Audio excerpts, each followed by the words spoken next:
I'm Hindol Dasgupta. I'm a consultant respiratory physician working in Woodlands Hospital in Kolkata. Right, I think we have just started to be aware of this disease in my country, in India, whereas in the West it started maybe more than 20 years ago, and we are going through the same curve, and the awareness is beginning, and it has started only very recently. We have a long way to go, but this will be steep rise because we have got a lot of patient who is suffering from this condition called obstructive sleep apnea.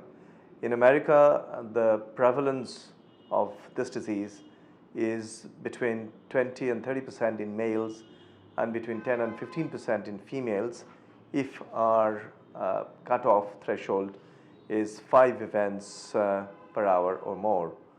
And if the threshold is slightly up to 15 events per hour, then the statistics is about 20% in males and about 10% in females. And they have done some studies in Southeast Asia, and it is thought that in Southeast Asia the statistics is more or less same as it is in America.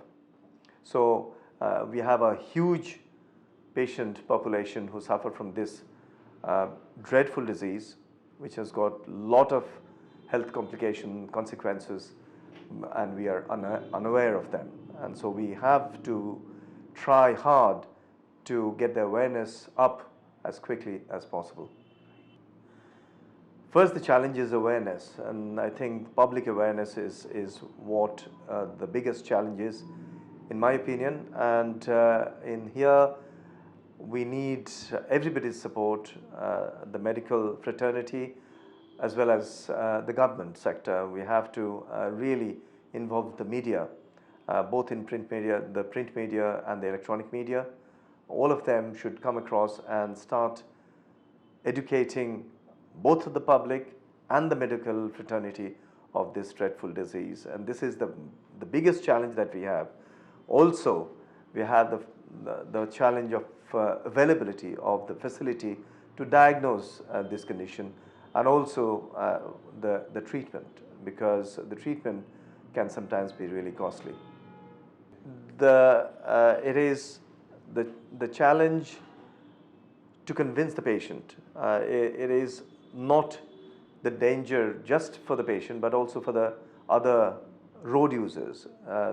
I can give a statistics that it is the accidents, the motor accidents, is 2 to 3 times more among untreated obstructive sleep apnea patients. So you can imagine how many accidents we can avoid if we can detect this disease among patients who are usually young adults. The sleep deprivation can mimic as obstructive sleep apnea due to any reason, and our performance will, if I have this disease which I have left untreated, my performance will be below par, and that can cost my not only my family, not only myself, but my family, but as well as my society, and ultimately to my country. One of my hospitals that I go to, it has a sleep lab, but not in every hospital. There's only few centers in Kolkata that have full polysomnogram lab, and I go to one of them. So I have access to a lab, but again it is costly for most of my patient, and therefore I have to be really careful as to who I select for that test. Latest breakthrough, I'm not aware of any recent breakthrough in terms of diagnosis. We still depend on sleep test, and the sleep test can be either a lab sleep test, which is the gold standard, but also the Home Sleep Apnea Test, HSAT, which is a screening test. It is good, and both have got advantages and disadvantages. Most of the population in the UK are screened by HSAT, but again we have to understand the limitation of the home sleep test. If I think that the patient has got cardiorespiratory disease on top of whom I suspect to have obstructive sleep apnea, then it is better for me to convince the patient to have a full lab polysomnogram.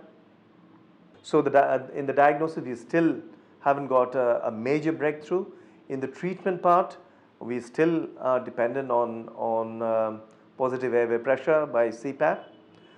But there are only few trials which have come up, like a nasal valve, which has got no inspiratory resistance, only expiratory resistance.